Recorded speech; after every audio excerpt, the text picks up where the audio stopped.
वित्त मंत्री अरुण जेटली के तीसरे बजट में सरकार गरीबों पर मेहरबान रही है, वहीं मिडिल क्लास और अमीरों पर टैक्स का बोझ पड़ा है।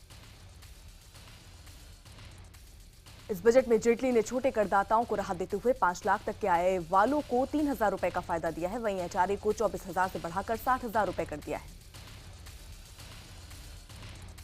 सरकार ने पहली बार घर खरीदने वालों को ब्याज में दर की जो है उसमें छूट दिया है। 50 लाख से कम के घर खरीदने पर 50,000 रुपए तक छूट मिलेगी।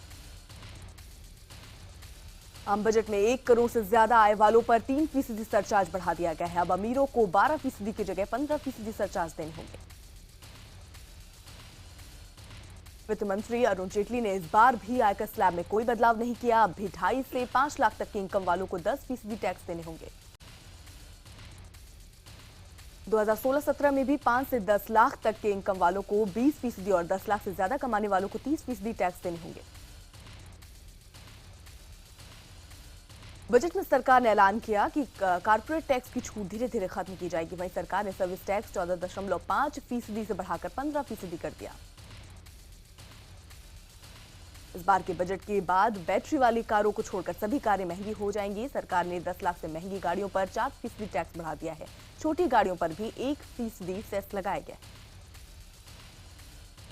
बजट के बाद सिगरेट, सिगार, गुटखा, ब्रांडेड कपड़े, मिनरल वाटर, मोबाइल बिल, चांदी के अलावा सभी तरह के आभूषण, टीवी और फ्रिज भी महंगा हो गया। सर्विस टैक्स 0.5% बढ़ने से सभी तरह के बीमा, ऑनलाइन शॉपिंग, फिल्म देखना, मकान खरीदना, रेस्टोरेंट में खाना, ब्यूटी पार्लर और कॉस्मेटिक के सामान महंगे हो जाएंगे।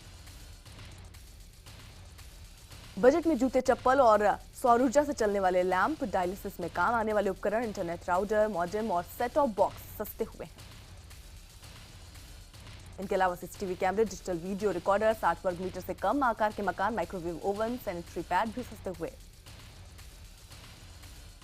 आम बजट में एक्साइज ड्यूटी बढ़ाने से सोना और हीरे के गहने महंगे हो गए, जिसके चलते जोहरियों ने बजट को देश के ज्वेलरी बाजार के लिए निराशाजनक बताया। साल 2016-17 का कुल बजट खर्च 19,78,000 करोड़ रुपए है, जिसमें योजना पर 5,50,000 करोड़ रुपए और गैर योजना पर 14,28,000 करोड़ रुपए खर्च होंगे। सरकार ने रेल और सड़क के लिए 2,18,000 करोड़ रुपए आवंटित किए। इंफ्रास्ट्रक्चर के लिए 2,21,000 रुपए का बजट रखा गया। सरकार ने 3 साल तक नए कर्मचारियों का पीएफ देने का ऐलान किया है। अभी तक नियम यह था कि कर्मचारी और कंपनी मिलकर पीएफ जमा करते थे। वित्त मंत्री ने 2022 तक किसानों की आय दोगुनी करने का फैसला किया। सरकार ने इस बजट में गांव के विकास के लिए 87,000 करोड़ रुपए देने का ऐलान किया। इस बजट में खेती के लिए कुल कर्ज 9 लाख करोड़ रुपए रखा गया है। डेयरी उद्योग के लिए 4 नई परियोजना लाई जाएंगी, जिसमें रोजगार उत्पादन बढ़ेगा। सरकार ने दाल की कीमतें स्थिर रखने के लिए 900 करोड़ रुपए का फंड रखा है। इसके अलावा ऑर्गेनिक खेती के लिए अलग से 412 करोड़ रुपए अलॉट किए। सरकार ने मनरेगा के लिए 48,500 करोड़ रुपए देने का ऐलान किया। वहीं स्वच्छ भारत अभियान के लिए 9,000 करोड़ देने का ऐलान। सरकार गांवों में 3,000 सस्ती दवा के स्टोर खोलेगी। इसके अलावा मनरेगा के तहत 5 लाख कुएं बनाए जाएंगे। सरकार ने इस बार के बजट में 2018 तक सभी गांवों को बिजली देने का ऐलान किया। इसके लिए बजट में 8,500 करोड़ रुपए अलग से आवंटित किए गए। रक्षा क्षेत्र के लिए यह बजट काफी अहम माना जा रहा है। सरकार ने रक्षा क्षेत्र के लिए 3,40,000 करोड़ बजट का रखा है। पिछले साल की तुलना में 14% ज्यादा है। रक्षा बजट में 82,331 करोड़ सिर्फ सैनिकों के पेंशन के लिए रखा गया है, जबकि 78,000 करोड़ रुपए नए साजो सामान खरीदने के लिए दिए गए। बजट में काला धन सामने लाने के लिए नई स्कीम शुरू की गई। अगर काला धन सफेद करना है तो धन का 45% टैक्स सरचार्ज और जुर्माने के तौर पर भी भर सकते हैं। लेकिन अगर आय का आंकड़ा कम दिखाए तो खैर नहीं, पकड़े गए जाने पर टैक्स का 50% जुर्माना भरना होगा। इतना ही नहीं, अगर आय की गलत जानकारी दी तो 200% टैक्स की सजा दी जाएगी। बजट पर प्रधानमंत्री नरेंद्र मोदी ने जेटली की तारीफ की। पीएम मोदी ने बजट के बाद कहा कि इस बजट से किराए के घर में रहने वालों को फायदा मिलेगा। पीएम ने कहा कि बजट में किसानों का पूरा ध्यान रखा गया है। गांव के 5 करोड़ परिवार को एलपीजी कनेक्शन दिया जाएगा, जिससे गरीब परिवारों को धुएं से मुक्ति मिलेगी। बजट के विपक्षी दलों ने आलोचना की है। कांग्रेस ने बजट के बारे में कहा कि इससे ना तो कोई विजन है और ना ही इस बजट में देश की अर्थव्यवस्था सुधरने वाली है। बीजेडी का कहना है कि ये काफी अच्छा बजट है, क्योंकि ग्रामीण सेक्टर के लिए काफी पैसा बढ़ाया गया। बीजेडी के मुताबिक नियमों में सरलीकरण से काफी फायदा होगा। बिहार के मुख्यमंत्री नीतीश कुमार ने बजट की आलोचना करते हुए कहा कि ये बजट निराशाजनक बजट है।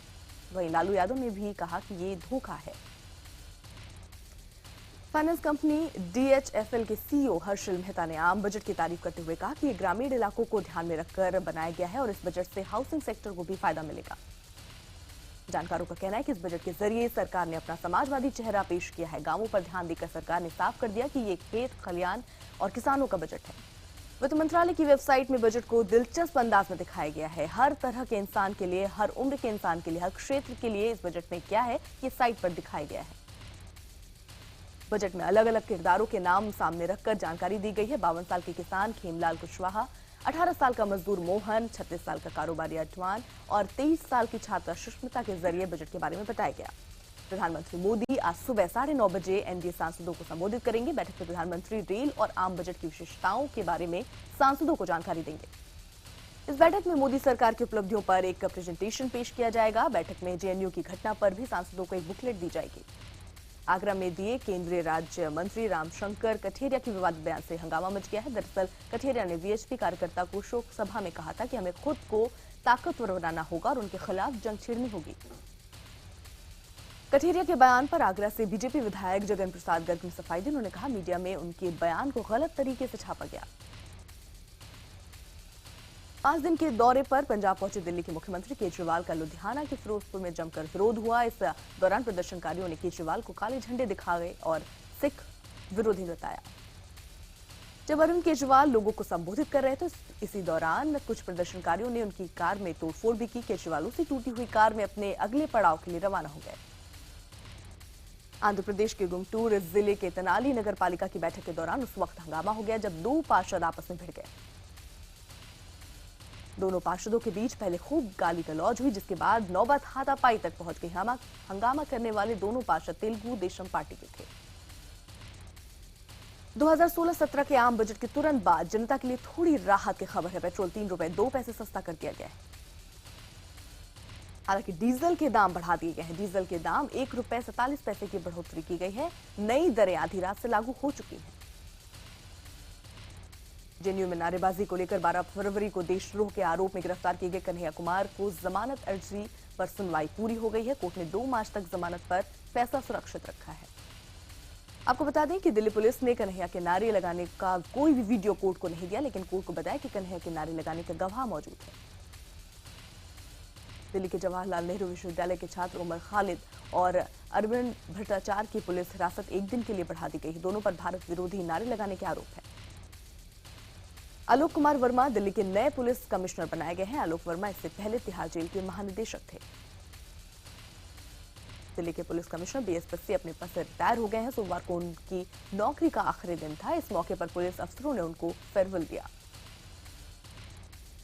केंद्र सरकार ने पूर्व सीएजी विनोद राय को बैंक बोर्ड ब्यूरो का पहला चेयरमैन नियुक्त किया है। ये वो सरकार को सलाह देने का काम करेगी।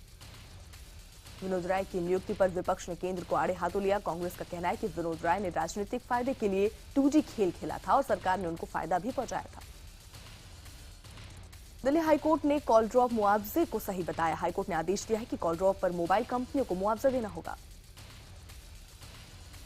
सोमवार को श्रीनगर की सड़कों पर पुलिस और सरकारी टीचर के बीच जमकर झड़प हुई। झड़प में कई टीचरों के साथ पुलिसकर्मियों को भी चोटें आईं। यूपी के बहराइच में यात्रियों से खचाखच भरी तेज रफ्तार बस अनियंत्रित होकर खाई में गिर गई। हादसे में 2 यात्रियों की मौत हो गई, जबकि 10 से ज्यादा घायल हो गए। जैसलमेर में एक विवाद को लेकर 300 लोग आपस में भिड़ गए। इस झगड़े में करीब 15 लोग घायल हुए। महाराष्ट्र के बुलडाना में जोरदार बारिश और ओलावृष्टि से किसानों की चिंता और बढ़ा दी है। ओले पड़ने से गेहूं, चने और फलों को खासा नुकसान पहुंचा है। बिहार के हाजीपुर में एक घर में रखे 3 सिलेंडरों में ब्लास्ट हो गया। इस घटना में परिवार के 6 लोग बुरी तरह से झुलस गए। दिल्ली के बेगमपुर इलाके में पुलिस और बदमाशों के बीच मुठभेड़ हो गई। पुलिस की गोली से एक बदमाश जख्मी हो गया, जबकि 3 बदमाशों को पकड़ लिया गया। घायल बदमाश की शिनाख्त आशीष के रूप में हुई है। इन बदमाशों पर हत्या, डकैती दर्जनों मामले दर्ज हुए हैं। पुलिस को इनकी कार से भारी मात्रा में असलहे बरामद हुए। मुरथल रेप कांड में गैंगरेप का केस दर्ज करवाने वाली महिला की मां ने अपनी ही बेटी को झूठा करार दिया। उसकी मां का कहना है कि 17 साल की उम्र से ही उसकी बेटी गैंगरेप के झूठे केस दर्ज करवाती रही है। बुलंदशहर के जिला अस्पताल परिसर में नियमों को ताक पर रखकर एक शादी समारोह का आयोजन किया गया, जिसमें डीजे की धुन पर अस्पताल के कर्मचारी झूमते नजर आए। इस शादी समारोह के दौरान शराब भी परोसी गई। बताया जा रहा है कि अस्पताल के एक कर्मचारी की बेटी की शादी के लिए यह आयोजन रखा गया। इस दौरान मरीजों की खासी दिक्कतें सामने आई।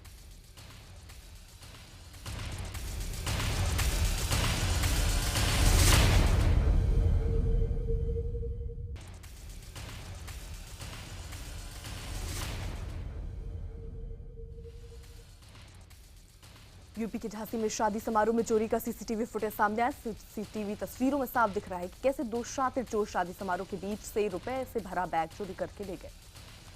मध्य प्रदेश के ग्वालियर में 3 अलग अलग इलाकों में बोरे में बंद 4 लाशें मिलने से सनसनी फैल गई। बोरे में 2 महिलाएं और 2 बच्चों के शव मिले।